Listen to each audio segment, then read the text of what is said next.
Dead people. They're a bit of an inconvenience, aren't they? At least certainly when you want shot of one. Sure, we could just chuck them in a lake or something, but if we want to do things properly, we need a burial ground. But what if it's the 14 or 1500s and you live in a remote part of the English countryside with a need to dispose of a dead?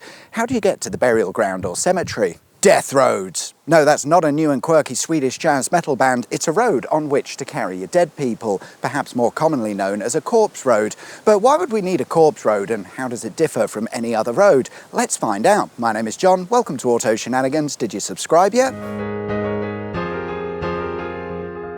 These death roads date back to the medieval times, so the 1400s or something like that. So when I say road, I don't mean a nice dual carriageway with a central reservation. Roads back then were merely tracks on which you'd use a horse and cart. With the expectations managed correctly, let's take a closer look.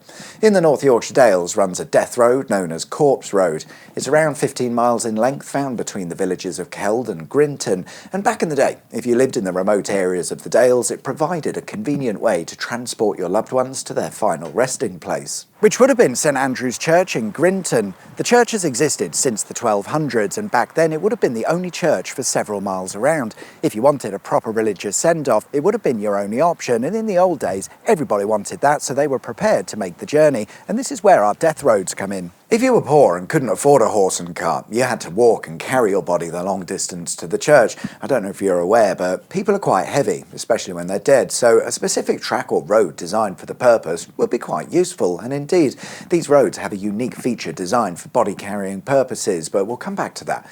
Typically, a death road was built as straight as possible, or at least with as fewer corners as possible, and this was for two reasons. Mainly, if it's a straight road, it makes carrying a coffin an awful lot easier, but it was also said that spirits or ghosts of the dead would fly close to the ground on a direct course, so a straight line with little by way of obstacles was preferred.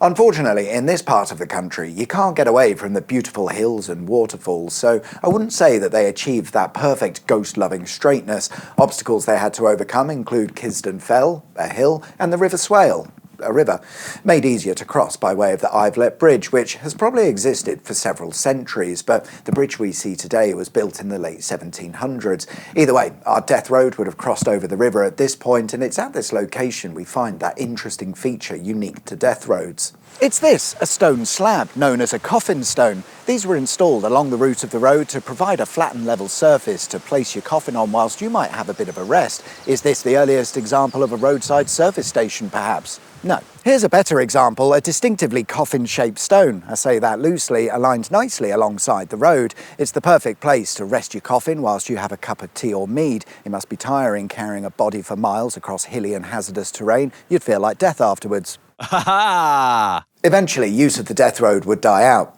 because in the latter part of the 1500s, churches became even more fashionable, with hundreds being built around the country, including the Yorkshire Dales, meaning one no longer had to travel for miles over harsh terrain to dispose of a body.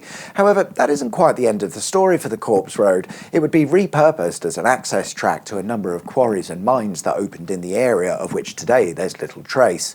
And I guess that's the end of the story. Yeah, pretty much. Today the Corpse Road is open as a public footpath, which makes for a very enjoyable walk through some of England's best countryside. You'll have to get off your arse and come here to find out what that's like, but I hope you enjoyed this deathly tale, and happy Halloween if you care about such things. Thanks very much for watching. Like and subscribe if you haven't already, and I'll see you guys next time. Take care. Bye-bye.